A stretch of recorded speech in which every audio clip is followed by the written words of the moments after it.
All right, my friends, welcome back to the Dennis Prager Show as we close in on Christmas week. It's a joy to be with you. I will be with you every day till the end of the year. I love these broadcasts because we could truly talk about anything except Christmas and New Year because we give the people off. It's not right for me to broadcast and have a whole bunch of people work. Right now, I have one of the most intelligent observers of the world. How do you like that? That's a big praise. And I'm not paid to say it. Anyway, it doesn't matter. I don't say anything just because I'm paid to say it. But I've been having this man on for years now. He has insights that are unique to him. George Friedman, he's founder and president of Geopolitical Futures. Today he releases his forecast for 2018. Oh, and by the way, this is not an ad, but I just want you to know you can get his insights. Normally, should I just simply say normally it's $139 for the year, but listeners to this show can get it for $100. This is not a paid ad. I just want you to know that we've made this. It's a sort of my way of thanking him for coming on as often as he does. And you can find the link to him, and it's got to go through DennisPrager.com. Which section is it again? Cited on the show. It's if you want an insight into the world, this is as good as it gets. I don't know how he knows as much as he does, but he does. George Friedman, welcome back to the Dennis Prager Show. Thank you, Dennis, very much. May I ask, where are you located, or do you not want to reveal it? Well, I'm south of Austin, Texas, in the hill country, where my house is, and it's cold here. Is that right? Why, are you up in the mountains? Well, there are no mountains in Texas, are there? Well, there are hills.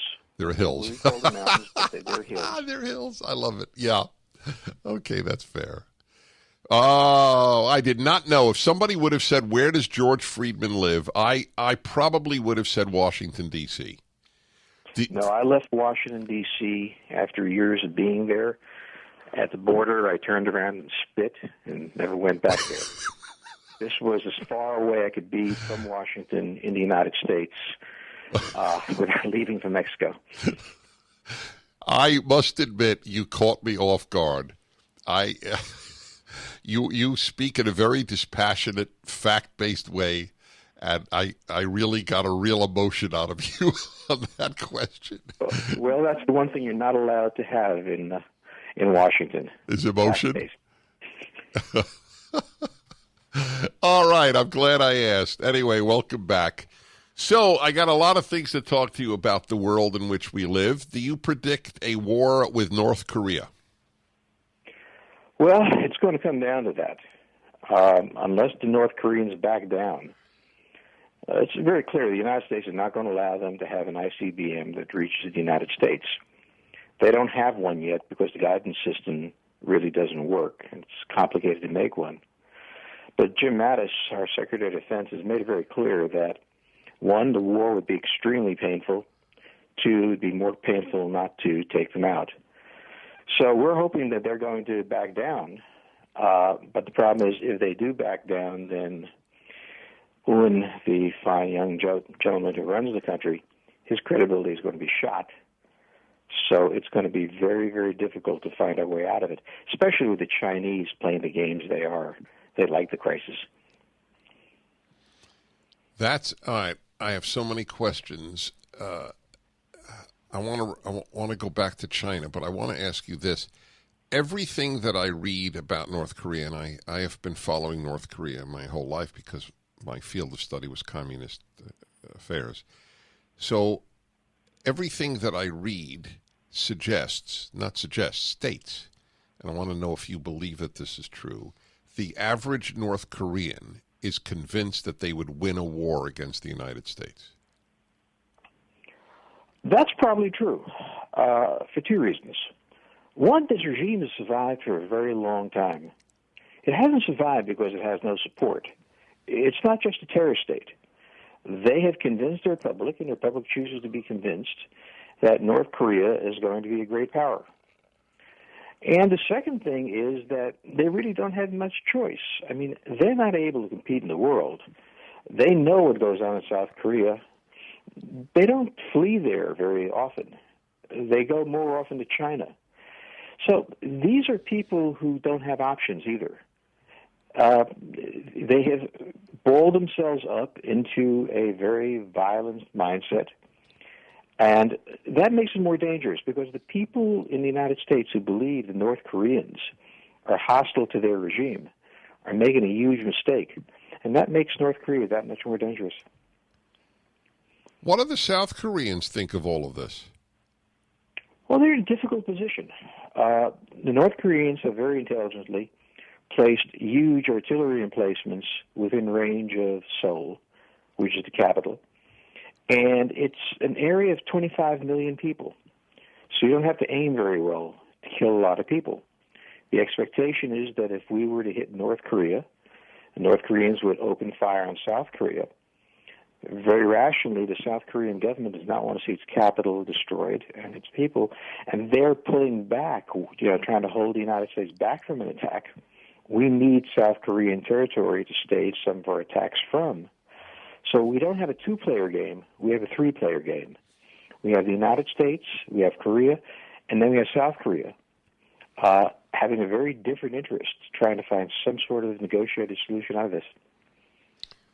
Right, exactly, which is why I raised the issue of South Korea. I mean, in effect, a South Korean who even hates North Korea can say the United States is gambling, but not with American lives, with South Korean lives. Well, that is exactly the point, and there's a bit of truth to that. The United States, very bluntly, is interested in the security of the United States. An ICBM aimed at Los Angeles would kill a lot of Americans. We won't let that happen, and that would mean we'd be sacrificing South Korean lives. Now, the trick here is for the military to come up with a solution to silence those guns before they can fire, to start the attack with an attack on those guns so they can't shoot.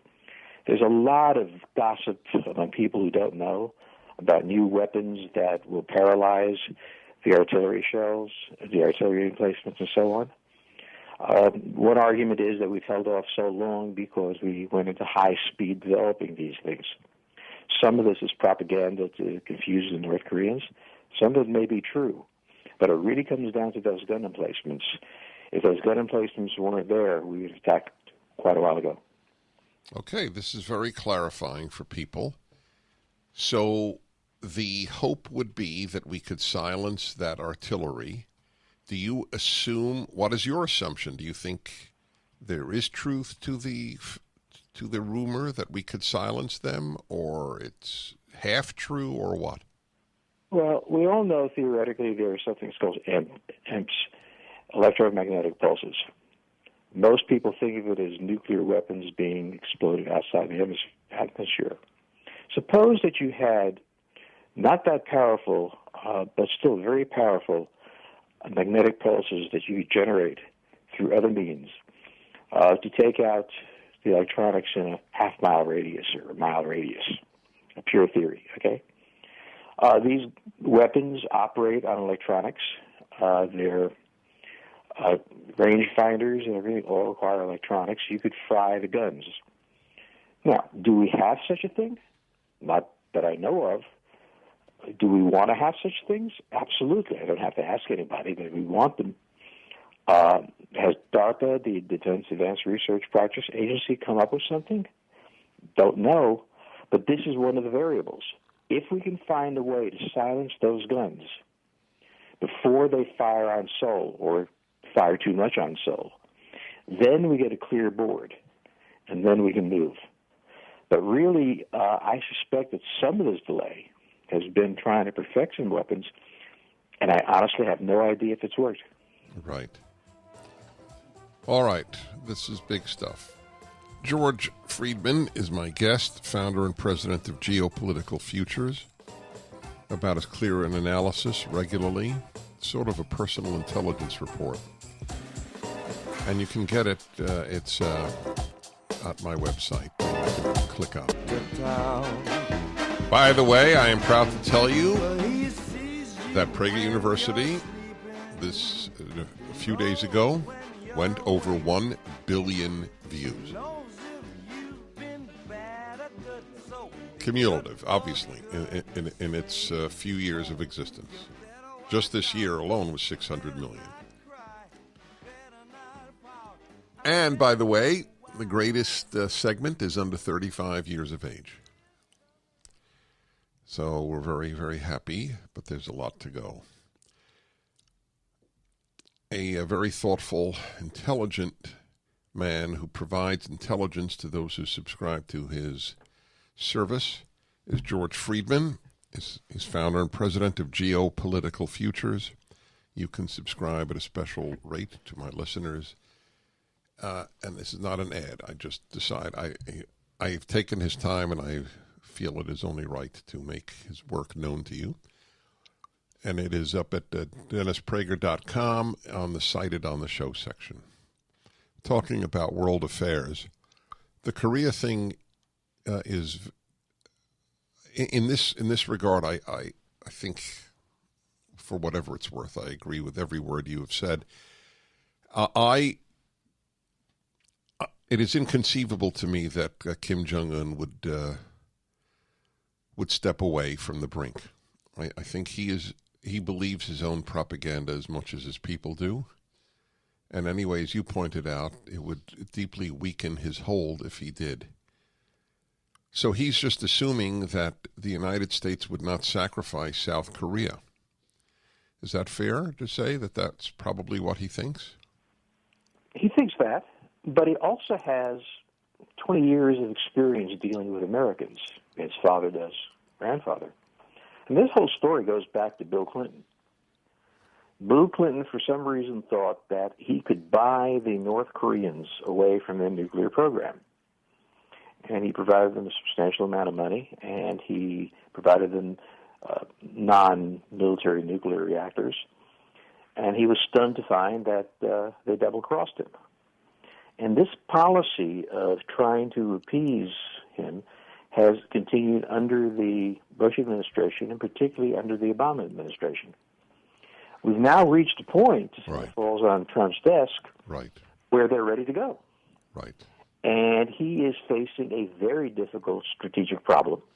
He's acting very cautiously. Who's he? Trump. Donald Trump is acting very cautiously. Although the press is calling him a maniac, he's treading well, and he listens to Jim Mattis, and he clearly understands the stakes. But we have to remember how this started, which is that 3 presidents decided that this was not going to happen, and that if we simply were reasonable with him, kick the bucket down the road. That's what the thinking was. There is another possibility that I'd just like to throw out at you, an overt attempt to undermine his regime. I mean, something as simple. I know it probably sounds childish to you, but I'll say it anyway. Dropping millions of leaflets over North Korea. I'm thinking in those terms. Can't hurt. May not do any good. Here's the interesting thing about the North Koreans. They see South Korean television. They get television from China. Well, how many see that, though? What percentage of the population? Very hard to tell, but people who have been there say that, aside from the poorest peasants, there is a reasonable middle class that is aware. You're not sent away to a concentration camp for watching South Korean TV? Apparently not. That's one of the oddities. That is a big oddity. It should be illegal. You'd expect it to be illegal. But from what people have said who have come back from North Korea, and of course they're unguided tours, apparently there is a fairly high degree of awareness of what's going on. The North Koreans believe that their government has checkmated the United States. This is the key to understand. The North Korean government isn't bluffing, and it's not unable to step down. It simply believes that the United States is in a position that it's not going to be able to act they'll build not only a deterrent against the United States, but they'll force South Korea into a position where it's going to have to make some sort of political accommodation with the North, changing the entire balance of power in the Western Pacific. But these guys are saying this, and they're not stupid.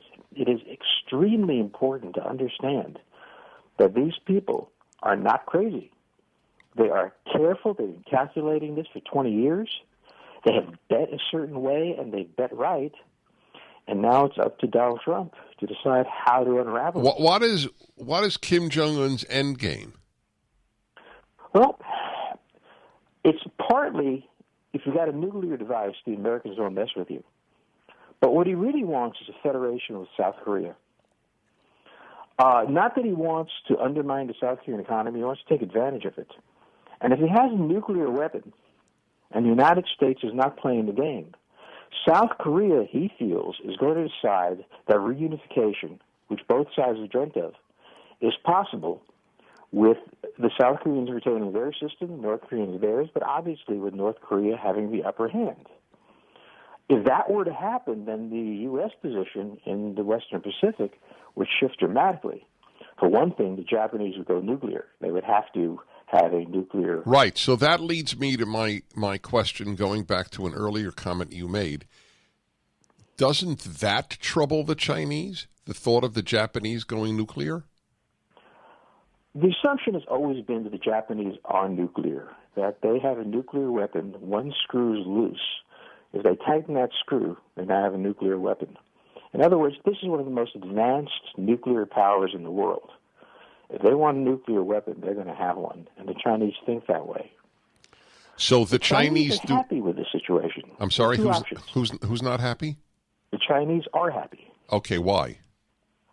If the United States does nothing, the Chinese will PR that the United States is weak and can't be counted on. If the United States does something, the United States will be attacked for being an aggressive imperialist power. China gains either way. Uh-huh. If the Americans back off, it becomes very powerful in the Pacific. And if the United States does not back off, the United States can be depicted as a wild and loose country. Exactly, and we've gained nothing because all we did is reassert the status quo. So the Chinese are going to say to the Americans, we are going to negotiate for you on your behalf, and it's going to be wonderful. And they will go and make absolutely certain that no deal is possible. They've been playing this game for decades. Back in a moment with George Friedman. I'm Dennis Prager. Dennis Prager here. One of the most insightful observers of the international scene is George Friedman. I've had him on for many years now. He's founder and president of Geopolitical Futures. It is sort of, is it a fair way, is my description a good one? It's a personal intelligence report that people can receive. Is that a fair way of characterizing it? Yeah, that's pretty much what it is. We kind of daily put out information on what's going on in the world. Yeah. So there's an annual rate, and it's a big discount for my listeners. As a favor from George Friedman to you, and as a favor of us to George Friedman to make it known, because he deserves it, given the time that he gives me on the show. I don't like taking things for free. I'm one of those guys who volunteers money to almost every website that I visit. I think it's the right thing to do. Anyway, it's available cited on the show at that section of DennisPrager.com. Let's go over to Iran now. What I love is bouncing my own beliefs off you, and I always tell listeners, guests, you're totally free to say I don't agree, 100% don't agree, that's fine.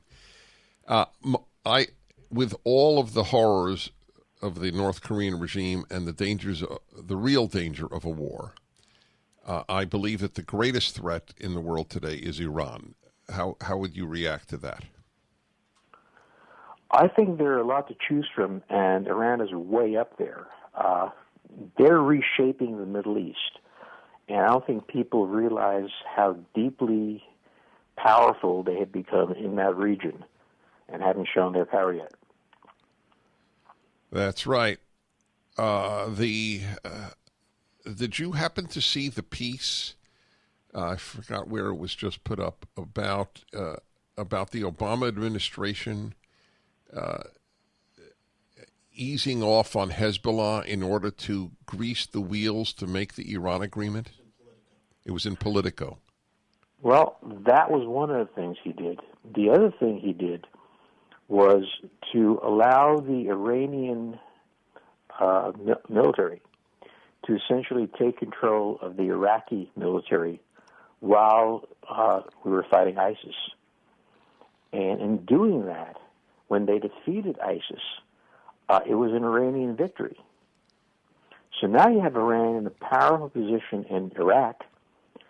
They are deploying heavily to Syria. Israel just bombed one of their bases. They're very powerful in Lebanon, and they're also powerful in Yemen. So when you take a look at the map, they've surrounded Saudi Arabia on all sides. Wow. What do you think today of the Iran agreement signed by President Obama? I have to say that I've been always less impressed by the threat they pose with nuclear weapons. I thought that was a deception on their part, getting our attention away. What troubled me about it was not that treaty, was that he set up a situation that he essentially, I don't want to overstate this, I want to be very careful, but I'll say turned over Iraq to the Iranians because he didn't want to deal with it. So I'll kind of go light on the nuclear agreement, and I understand a lot of people won't. Where I'm appalled is that when he had to face ISIS, rather than using American forces, and God knows we don't want to send any more American forces, but still, he basically allowed the Iranian advisors to take control of the Iraqi army that we had armed, so that when ISIS collapsed, the last man standing in the region was Iran.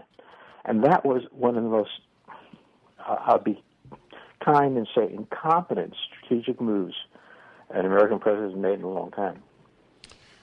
All right, we'll be back in a moment. I'm speaking with George Friedman.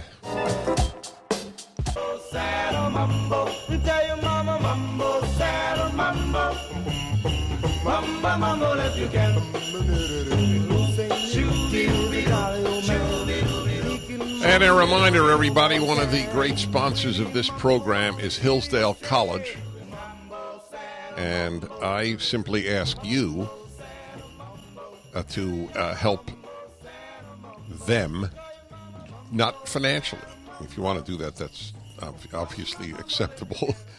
But they just ask that you sign up. That's all they do to learn what they're doing. They're a major force for good in this country. They're a college that takes no money from the government. How many colleges can say that?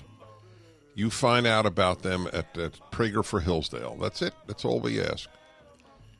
Just to sign up and find out what they do. Watch some of their videos. You watch one, you'll watch 10. That's the way it works. They have the greatest of their teachers teaching about American history, for example. And it's all available. You get to know everything they're doing. Just sign up at PragerForHillsdale.com. And I'm speaking to George Friedman, founder and president of Geopolitical Futures. It's a service that people who want to understand the world sign up for. They get this like a personal security briefing, international security briefing. So we're talking about Iran and talking about is it fair to say it is the most powerful player in the Middle East today, putting Israel aside?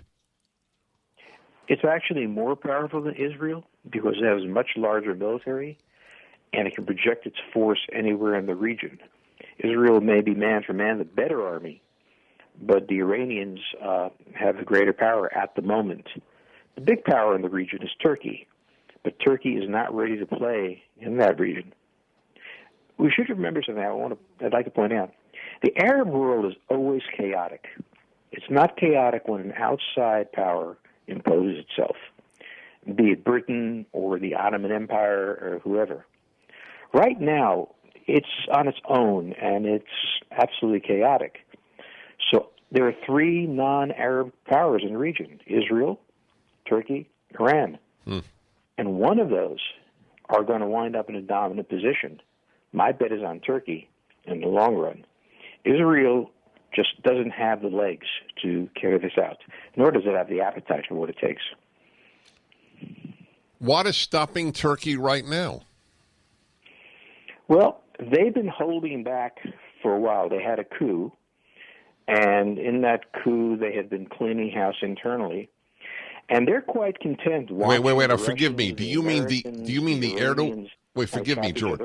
Forgive me. Do you mean the Erdogan? His access to power, his ascension to power, ascent to power, is that the coup you're referring to, or the coup against him? The coup against him that he put down, and that gave him the opening to start arresting large numbers of people. Right, so he's done his own coup, as it were. He used the coup to achieve his own political ends. It was a real coup. Yeah, that's right. He still exploited it, and is still exploiting it. Exactly. Okay, so I'm still trying to understand what has stopped him, or I'll put it in another way. Do his interests strongly diverge from those of Iran? They historically have. They've very rarely been friends. Right now, they're kind of buddies for a little while. But Turkey does not trust Iran to dominate the Arab world, to dominate the Persian Gulf oil, to dominate Saudi Arabia. At the same time, he sees so many other forces battling that he doesn't see a reason to push his way too deep in. He's going to handle the Kurds and stand back. But in the end, the Iranians also are simply not the kind of industrial power that Turkey is. Turkey is a genuine European-style industrial power with an army of 1 million men. But he's a smart guy, and he's holding back and waiting until the time is right, and he feels it isn't right yet. And then, so when it's right, what will he do? He'll attack. Attack he will move whom? his force south into Syria, south into Iraq, and he will stop when he feels like it. I'm Remember, sorry. This area was dominated by Turkey 100 years ago. Right. Wait. You're not talking about attacking Kurds. You're talking about other attacks. Exactly, and moving into Syria and going to Damascus, attacking Iraq and going to Baghdad, and maybe going as far as Mecca and Medina. Really? Yeah. And this was area that they controlled up to the end of World War II. So he wants to see a reassertion of the Ottoman Empire. Exactly. And in fact, they talk about that. So this is cool. Putin wants a reassertion of the Soviet Union, and Erdogan wants a reassertion of the Ottoman Empire. And anybody else want to reassert an empire? Is there a Kaiser in the wings in Germany? The Germans. I'm sorry? The Germans. Oh, so I said the Germans. Exactly. So we could all go back to 1896. My entire living is made by repeating history. I wish the British wanted to reassert their empire. No, they really just want to be left alone. Yes, exactly. The good guys want to be left alone. That's the way it works in life. This is an amazing... What we do face is a very dangerous situation. The United States has, for all intents and purposes, pulled up stakes. The amount of forces we have in Syria are negligible. In Iraq, negligible.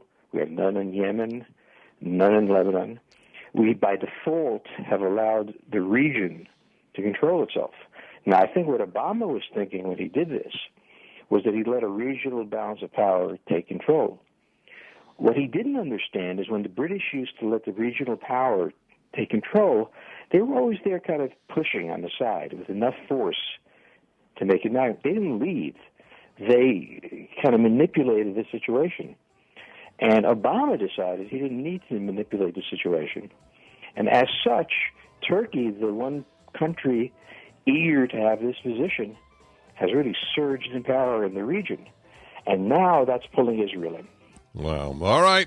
Final segment coming up with George Friedman. of Geopolitical Futures.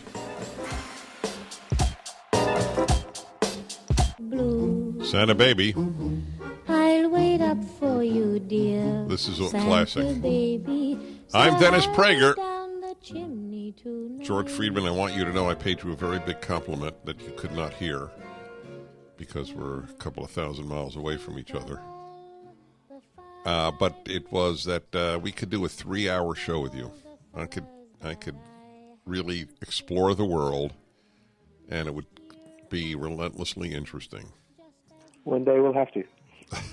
That's right. Okay, that's a deal. George Friedman, one more time, folks. He produces this extremely significant daily update on the world. It's sort of like having your own personal intelligence reports. People, of course, pay for it, and there's a special deal for my listeners. This is not an ad, it's just a fact. Founder and President of Geopolitical Futures. That is the name of what he produces. Well, the big stun in what you've said is your prediction that Turkey will invade its neighbors to reinstitute the Ottoman Empire. That's quite remarkable. I hope you're wrong, but you often turn out right. Are we, the United States, abandoning the Kurds?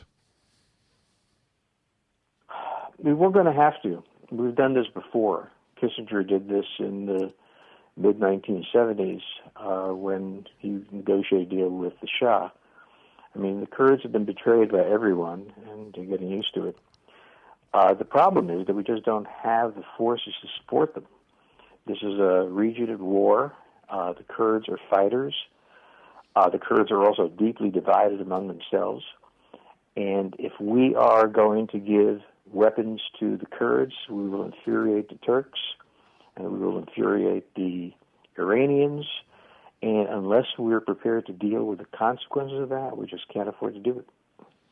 Breaks my heart, I tell you. It breaks they're our natural allies in the non-Israeli Middle East. They have indeed been. And the problem that the Kurds have is if they could ever unite among themselves, I see. Put something on the table that nobody could say no to, they could have what they want. But they fight themselves constantly. All right, my friend. I thank you so much. Thank you, too. Okay, George Friedman. Next time we have him on, ask him to grade President Trump on foreign policy. And you folks can get his publication at my website. Stay tuned.